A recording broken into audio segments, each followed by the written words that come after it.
Bom dia, boa tarde, boa noite, pessoal. Sejam bem-vindos ao podcast da Grace. Eu tô aqui com meu querido amigo que hoje vai falar sobre inteligência artificial. Não vou falar seu currículo, porque me disseram que seu currículo é extenso, quem tem que falar é você. Mas me disseram que você é um crânio em inteligência artificial. Então, só de ser indicado por Carrilho, com certeza já vai me deixar sem fala, porque Carrilho não indica ninguém que não seja de um nível excelente.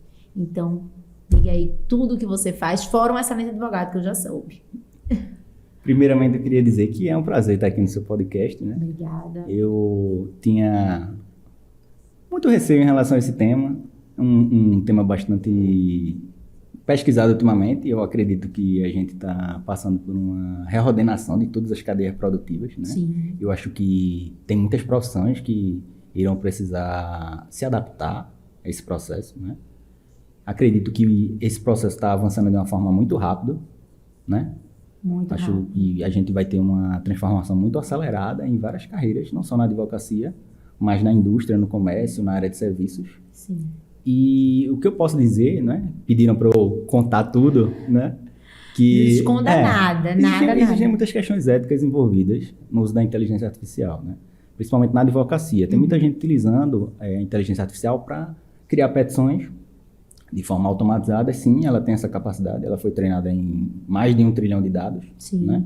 Dependendo do modelo que você utilize de linguagem, que são grandes modelos de linguagem, que foram treinados em milhões de dados, que estão aí na internet, através de Big Techs, como a Microsoft ou a Google. E muitos advogados jovens estão utilizando de forma, acredito que até inapropriada. Existe toda uma engenharia por trás desses algoritmos, existe toda uma metodologia de trabalho envolvida no uso profissional, né, desses grandes modelos. O modelo que eu mais utilizo é um modelo chamado GPT-4, da OpenAI, que é uma empresa que recebeu um grande aporte da Microsoft na ordem de 20 bilhões, né? É considerado um dos melhores. É considerado um dos melhores. Eu acredito que seja um dos melhores. Existem outros modelos, como o Gemini, que é o modelo da Google. Existe um modelo também chamado Claude, que é muito interessante em termos até jurídicos, porque ele tem uma proposta de uma inteligência artificial constitucional, onde o desenvolvedor ele teria um conjunto de regras, e essa IA ela estaria sempre vinculada a esse parâmetro, como se fosse uma Constituição, né? Nós temos as regras constitucionais, porque a grande questão do século é a construção de uma IA benéfica, né? Sim. Como é que a inteligência artificial pode... existe uma série também de filtros, né, que os engenheiros de dados, né, e os cientistas da computação eles estão treinando, né? Essas empresas ainda estão com suas linhas de pesquisa e desenvolvimento, entende? E assim, essa IA constitucional, ela seguiria uma série de parâmetros. Atualmente eu estou testando algumas coisas um pouco avançadas, sabe? Por exemplo, eu peguei a Constituição Federal e inseri dentro de um chatbot, e criei um chatbot personalizado que entende a Constituição Federal, né? Então eu não estou utilizando basicamente a inteligência artificial para construir peças, eu estou utilizando ela para pesquisa. Porque tu está analisando, porque assim, o que eu escutava muito no início, né? Porque como você disse, foi um boom de uma hora para outra. E aí parece que todos os advogados começaram a acreditar que a advocacia ia ser exterminada e que a grande maioria dos advogados agora não iam precisar escrever nenhum tipo de petição. Porque tinha advogados que eram contratados exclusivamente para escrever petição. E eu disse, gente, eu acredito que isso não vai acontecer. Eu acredito que talvez no futuro, porque tem alguns escritórios daqui que tinham comprado robôs. E eu disse, gente, calma, isso não vai... Isso é uma pequena moda de momento, vai melhorar um pouco, tudo, mas assim, eu não acredito que vá tirar grande parte da massa do escritório, porque na época eu tinha amigas que trabalhavam nesses escritórios e elas acreditavam que esses robôs iam fazer todas as peças e que elas iam sair. Eu disse, gente, calma. Não, porque a gente não atende cliente, então a advocacia está fadada ao fracasso. E o jovem advogado tem esse pensamento, né? O jovem advogado, ele tem... Eu tenho esse problema muito grande. Eu digo, gente, a advocacia é um oceano azul. Todo mundo, quando olha para a advocacia atualmente, diz que ela está saturada. Não sei se você consegue perceber isso. Que está saturada, que não tem nem para que fazer direito. Ela está saturada. Mas um excelente advogado não tem como se perder. Veja o seu nível. Você deixou só de pensar em fazer a redação da petição, mas de pregar a Constituição e de ver como é que você poderia colocar lá dentro para ver como é que... são pessoas que têm alguns insights que vão conseguir se destacar. Ou se tornar um desenvolvedor, né? O advogado do futuro ele vai ter que se tornar uma espécie, não necessariamente um cientista da computação, mas ele vai ter que entender um pouco de análise de dados.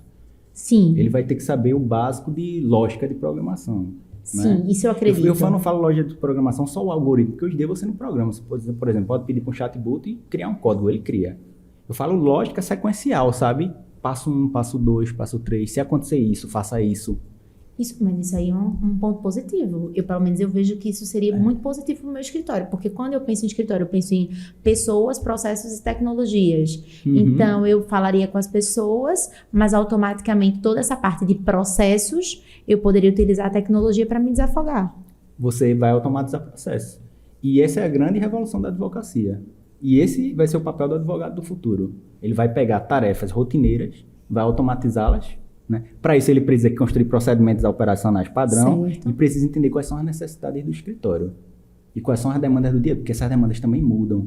As tecnologias emergentes também, surgem outras tecnologias. Hoje em dia, por exemplo, eu poderia estar nesse podcast aqui, a gente estaria gravando um vídeo, eu faria o download do vídeo, colocaria num algoritmo para transcrever e depois processaria esse material e pediria o resumo. A mesma coisa numa entrevista com o cliente. Sim. Eu levo um gravador, entrevisto o cliente, presto para a inteligência artificial escrever, um algoritmo que faz isso é o Whisper, né, da OpenAI. Eu até falo aqui, porque eu acho que a gente tem que trazer conhecimento. Claro, e as pessoas precisam saber quais são isso realmente. É de código aberto, isso é gratuito. Certo. Né? E hoje mesmo eu utilizo para corrigir, a minha social media utiliza para corrigir todas as minhas legendas. Ela acha que fica ainda mais personalizadas, ela acha que fica muito melhor. Eu até brinco com ela, eu digo, tu terminou a legenda, ela disse, eu vou colocar para ter certeza. Então, assim, eu acredito que a tecnologia ela veio para ajudar. Eu acredito que não tem motivo das pessoas começarem a se desesperar.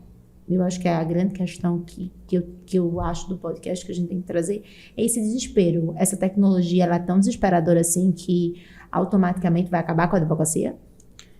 Automaticamente não. É muito difícil acabar com a advocacia, porque a advocacia é uma atividade essencialmente humana. Para você acabar com a advocacia, você teria que acabar com a cidadania, com o cidadão e com uma série de atividades humanas que estão envolvidas com a prática jurídica. Pensa da mesma forma, não tem como. Por exemplo, eu acho que a tecnologia ela tem que ser fundida com as humanidades. Eu acho que a gente tem que automatizar aquilo que é chato e repetitivo e tem que focar naquilo que é mais estratégico, que é no relacionamento humano. Na verdade, principalmente quem é grandes escritórios, eles precisam automatizar. Agora sim, trazendo ao tema de hoje, em relação à jovem advocacia, é fantástico o que está acontecendo, né? Porque quem tem uma sociedade individual de advocacia e não pode competir com grandes escritórios, de certa forma tem um diferencial competitivo hoje em dia muito grande. Se correr atrás e procurar se atualizar, né? Em relação às tecnologias emergentes. Porque aí ele ia poder conseguir fazer muito mais elaborações de petições? Ele conseguiria ter uma produtividade, eu acredito, de 5 a 10 vezes maior. Né? Certo, então isso é positivo para o jovem advogado. Isso é positivo para o jovem advogado, né? E eu acredito que também então, existem outras áreas da prática jurídica que ele pode se beneficiar, como o marketing de conteúdo jurídico, entendeu? A gestão, né? A automação de processos gerenciais.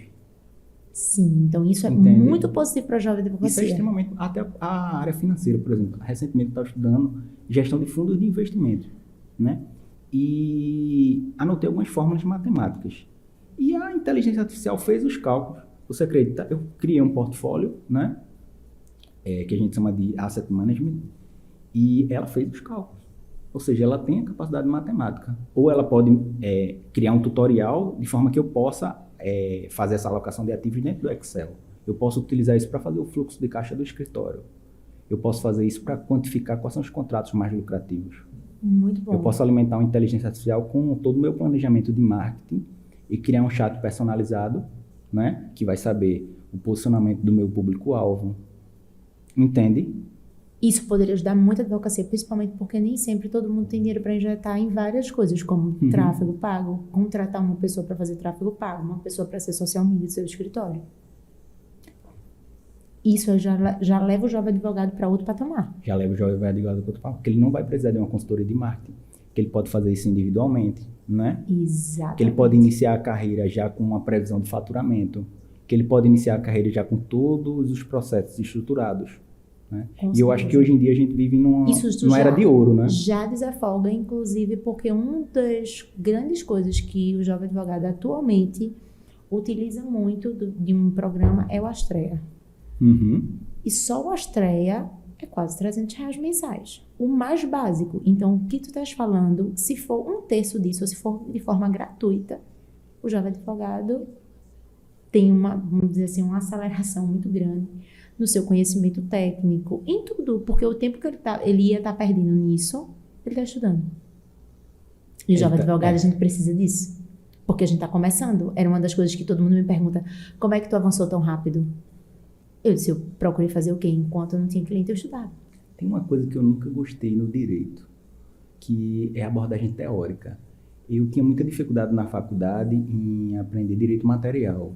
Eu sempre gostei de direito processual. Que era mais prático, porque né? Porque é prático, eu gosto da prática jurídica. Eu compro livros de prática jurídica. É mais fácil de ler, é o que eu brinco sempre. Porque eu gosto de elaborar peça, né? Ai, que eu legal. gosto da prática jurídica. É o famoso core. Eu sei que o direito material é o recheio, né? Ele não é o recheio da peça. Exato. Assim como a pesquisa jurisprudencial. Exato. A gente não pode, por exemplo, eu posso criar uma série de agentes personalizados, né? Alimentados com um conjunto de dados e fazer eles elaborarem petições iniciais. Eu não vou fazer isso porque eu reviso minha produção jurídica. E eu acredito que é importante o raciocínio jurídico dentro de determinados trabalhos, né? Mas, assim, a inteligência artificial, na forma como ela pode ser utilizada de forma ética, ela pode ser um vetor, né, de aumento da produtividade. Certo. Essa produtividade que você fala, teria possibilidade de eu utilizar todos esses, elaborar a petição e apenas fazer a correção? Você pode pedir para ela fazer a correção também, né? Então, melhor ainda. Por exemplo, eu não utilizo ela para produzir peças, eu peço para corrigir, melhorar a coesão e coerência, né? Adequar as correções gramaticais. Eu peço para fazer citações em relação às referências bibliográficas, de acordo com a norma da MNT. É bom. Já fica, no mínimo, visual. Eu poderia construir uma tese inteira. Só que assim, a gente tem que ter noção de que existe um molde também. A gente precisa seguir a metodologia. Existe uma metodologia científica. Eu não posso... Para isso, eu teria que informar que aquele trabalho ele foi construído com o auxílio de um assistente, né? Certo, baseado em inteligência artificial. Então, tem essa questão ética. Também. É uma discussão que eu acredito. É porque é uma discussão que vai muito além do jovem advogado ou do direito. É aquela questão da advocacia antiga ainda, que está sendo mudada pouco a pouco, porque assim, a gente vê uma certa resistência até o próprio jovem advogado ter 4 anos, 3 anos, e ter advogados de 20 anos que sentam, conversam, como a gente conversou hoje, claro. E você dizer assim, como assim essa pessoa tem 4 anos e está desse jeito? Mas eu acho que a mudança de paradigma, é tanto que um tempo atrás estava uma problemática muito grande sobre as sustentações orais, eu não sei se você chegou a ver. E aí, quando teve, eu disse, não é o tempo, é você querer. Porque se você quer, você muda. Por exemplo, quando você fala de todos os softwares, a primeira coisa que o jovem advogado tem que fazer é começar a estudar eles. Não adianta ele simplesmente chegar e acreditar que ele vai sentar e vai conseguir utilizar ele só para fazer uma redação de petição. Não, ele tem que estudar primeiro para entender.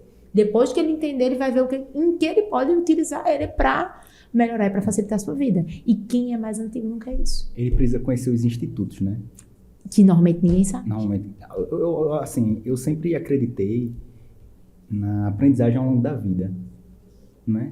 Eu não posso utilizar a inteligência artificial sem ter um conhecimento prévio. Sim. Né? Dos também não vai ter como do direito você... processual, direito material. Eu preciso entender um pouco de argumentação jurídica, de linguística, de relações humanas, né? Tá. Então, querendo ou não, você já deixa aqui aberto que não adianta só ter a inteligência artificial se o jovem advogado continuar sem estudar direito processual, direito material. Ele vai ter que continuar se capacitando, mas ele vai ter vamos dizer, um plus. Ele vai ter um plus na área da pesquisa.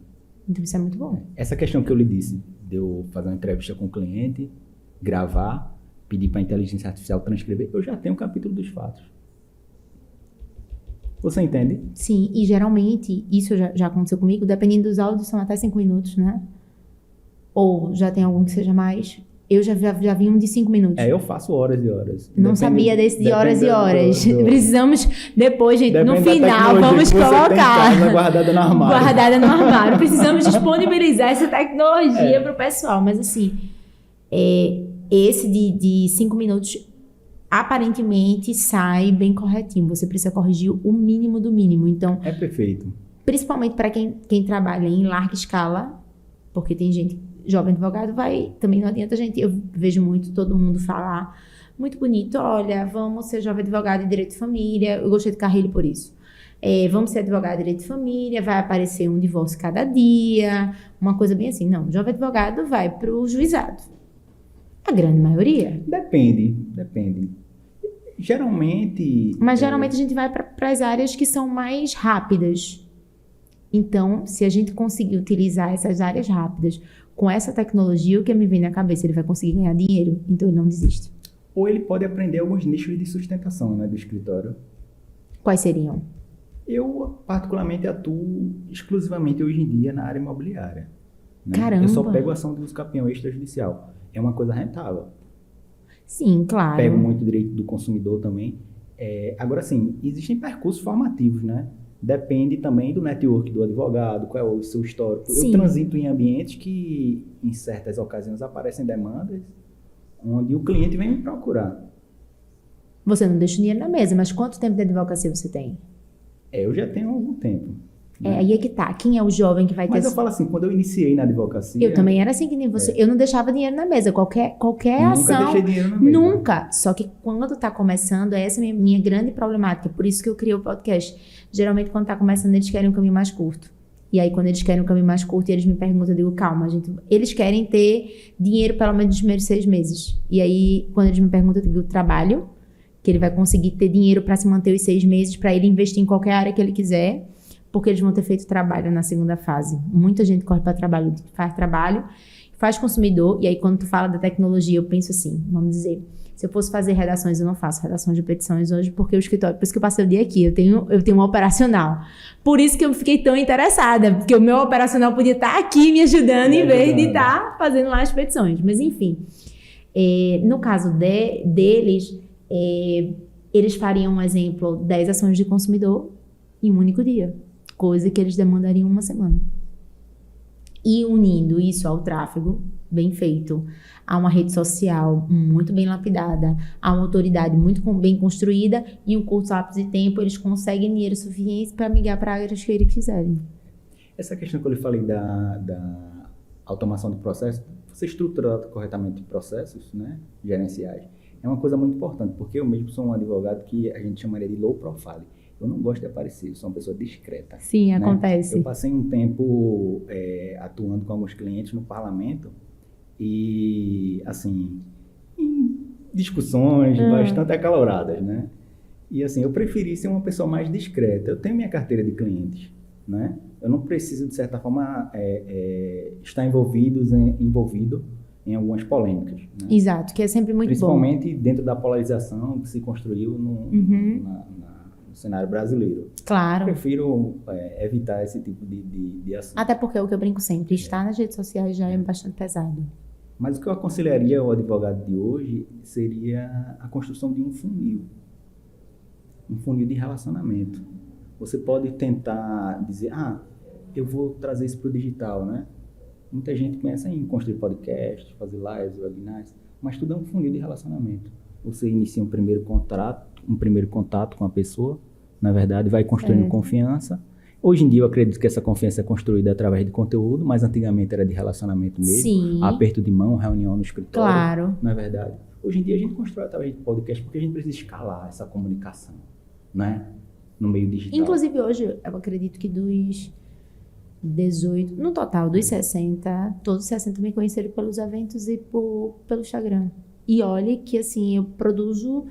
Eu era muito pior que você. Eu só adicionava amigos íntimos, eu tinha 50 pessoas no Instagram.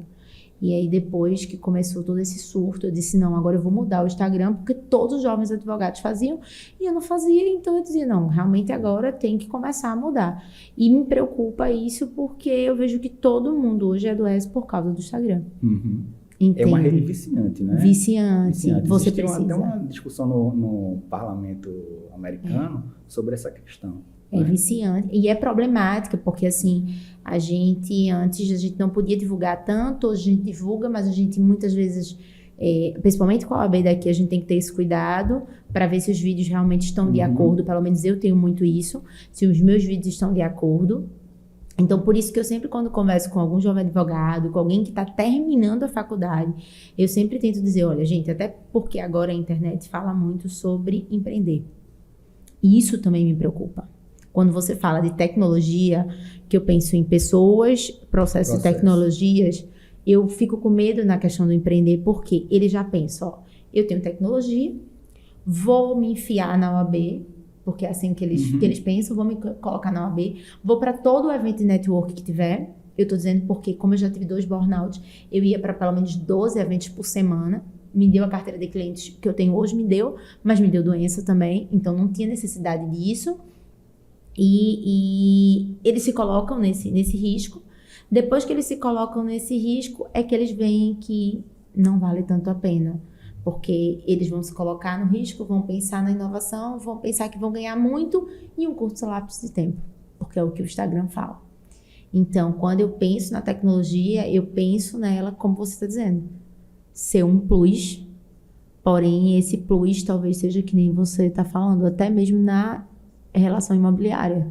Talvez eles não precisem começar, como eu estou dizendo, em previdenciário. Talvez a minha ideia esteja errada, talvez o network dele tenha que ser feito ao ponto do LinkedIn. Eu acho que hoje em dia está muito fácil isso, né? Por exemplo, o que eu aconselharia para um jovem advogado, hoje em dia existem ferramentas gratuitas, né, de análise de dados. Por exemplo, muita gente hoje em dia utiliza publicidade, né? Sim, claro. Publicidade online, né? O Google Ads e etc. Dentro do provimento já é permitido. Já é permitido. Pelo menos mas, isso. Assim, existe uma descrição, né? A gente não pode criar um processo de mercantilização da advocacia. É algo muito perigoso que, assim, inclusive tem até profissionais de marketing especializado exclusivamente em marketing jurídico, né? E assim, com uma sociedade individual de advocacia, se você faz um investimento de R$20 mil, né, dentro de um Google Ads, você tem um retorno muito grande, né? Você tem R$500, você também tem um retorno interessante, né? Então, assim, é democrático. Hoje sim, é democrático, antes não. Né? E dependendo da área que o advogado atua, por isso que eu digo, comece com uma coisa, comece com uma ação, escolha um tipo de ação. Você já me fez o modo de pensar. Segmente para aquela ação. Gente, olha, a gente vai continuar pensando nisso até para fazer. Vou lhe tirar depois para fazer uma live, porque você me tirou agora, e eu acredito que tirou para os meninos também, porque é o que eu escuto muito. Não, vamos para a demanda em massa, no início da advocacia, e é o que muita gente faz. Eu acho que você já escutou muito. Vamos para a demanda em massa. Quando você me falou tecnologia, eu pensei nisso, mas agora você me deu outro alerta. Porque a pessoa não mapeia todas as palavras-chave em relação àquele tipo de ação. Tudo que, por exemplo, se eu tenho 5 perfis de clientes para uma ação só, porque existem 5 personas para uma ação só, né? 5 perfis, segmentações de público-alvo, né? Se eu faço um mapeamento de todas as palavras-chave, tem ferramentas gratuitas hoje em dia, a gente sabe, eu uso o Pano Pago, posso pesquisar 10 palavras por dia. Em 30 dias, 10 vezes 30, você já fez o planejamento estratégico de marketing do seu escritório, claro, né? Então, o que é que você faz? Você vai ver o custo por clique de cada palavra e você vai fazer todo o mapeamento do seu segmento. Se você tentar atirar para vários lados, talvez você tentar abarcar todo o mercado, não só você vai se prejudicar, mas você não vai conseguir competir com a concorrência, que hoje em dia está avassaladora, tanto no físico quanto no digital. Sim. Entende? Aí, junto com a automação de processos, você vai conseguir aumentar sua produtividade, né, dentro do seu escritório. Você vai conseguir produzir mais em menos tempo e vai se tornar, de certa forma... uma referência em curto lapso de tempo. Uma referência e um especialista naquilo. E porque aí, é importante a especialização. Então a gente pode somar o atendimento personalizado dele, porque ele já vai aprender no podcast ou em qualquer outro evento da OAB que tem. A gente pode dizer que ele vai ter os processos que nem você disse, pela automação, certeiros. Vai poder fazer todo o financeiro dele também com automação. E a tecnologia ainda vai ajudar ele também a conseguir entender todas as palavras-chave para ele conseguir rodar no Google Ads melhor, talvez, do que no próprio Instagram, sem aparecer. Sem aparecer. E 2 redes sociais que eu diria que, assim, que são extremamente fundamentais. Eu gosto muito de falar de Instagram e de Facebook, mas eu não utilizo essa rede, por incrível que pareça. Eu acho que o LinkedIn é muito importante. Eu Todo diria mundo a faz. rede social mais importante de todas é o WhatsApp. A segmentação de contato que você pode ter, a mais importante de todas, a crucial, é o número de telefone. Sim, com Você precisa certeza. do número de telefone do seu cliente e do e-mail. Você precisa ter uma lista de e-mail, você precisa ter uma lista de WhatsApp. Independentemente de qualquer rede social, se for começar do zero, começar do zero, né? Não existe essa questão de, vamos começar do zero? Sim, claro. Dentro de algumas iniciativas de empreendedorismo, né? Não comece fazendo uma live, não. Comece trabalhando os seus contatos de WhatsApp. Comece fazendo acompanhamento, que a gente chama de follow-up, né? Em vendas. Porque na realidade o cliente ele não quer ser um número, ele quer ser especial. Então quando você manda mensagem, você manda mensagem, a gente volta para a questão das pessoas. Porque E você ganha indicações. Porque a indicação é muito importante na advocacia. Exato. Aí você torna ele especial e quando você é genuíno tornando ele especial, você consegue que ele lhe indique, utiliza de novo a mesma questão e volta para os mesmos 3 para fechar e conseguir faturar em um curto lapso de tempo. E você vai resolver as demandas da família dele inteira. Porque você vai virar e da advogado vida da dele família. Inteira, porque existe uma coisa chamada reciprocidade. Ciclo de vida do cliente também. E reciprocidade, relacionamento. Tem certos clientes que acabam sendo amigos, né? Amigos Viram. De verdade, viram. Eu brinco que a gente tem, eu mesmo posso dizer, eu sou advogada de família, não de direito de família. Advogada de família, por quê? Eu me torno advogada de A, e aí toda a família me conhece, porque eu me torno amiga dele. Então, quando ele precisa de qualquer coisa, ele lembra de mim. Ele não vai lembrar de outra pessoa. E quem vai indicar ele a pessoa certa para resolver o problema dele sou eu. Porque quando ele for fazer a videochamada com aquele meu parceiro, eu vou estar ali. Porque o tempo todo ele tem que pensar não no meu parceiro, mas em mim. Esse podcast demoraria dias e dias e dias. Muito obrigada, de verdade. Eu só queria deixar uma última dica, né? Me diga. Para jovem advocacia.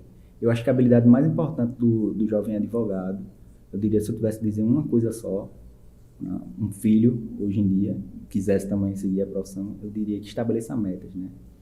Eu diria que a habilidade mais importante é estabelecer metas claras, né? Claras e específicas, com marcos desenvolvidos, planos de ações detalhados. Né? Eu falo com marco, eu tenho passo A, passo B, passo C. Ser estratégico. Ser estratégico, mas uma meta... Estabelecer meta de faturamento, meta de quanto cliente meta de por faturamento, mês, meta de trabalho. Eu acho que meta Tudo que você fala me lembra muito Thales e o Alfredo. Não sei se você já ouviu falar do G4 Educação. E me lembra muito Thales e o Alfredo, porque eles falam que não existe como crescer na desordem. E até a Camilão fala, tudo precisa estar em uma planilha. Sem planilha não há como analisar dados. E sem dados a gente não consegue aumentar a empresa. Até porque se eu paro hoje, amanhã eu tenho que continuar. E onde foi que eu parei? Exato. E aí é onde muita gente se perde.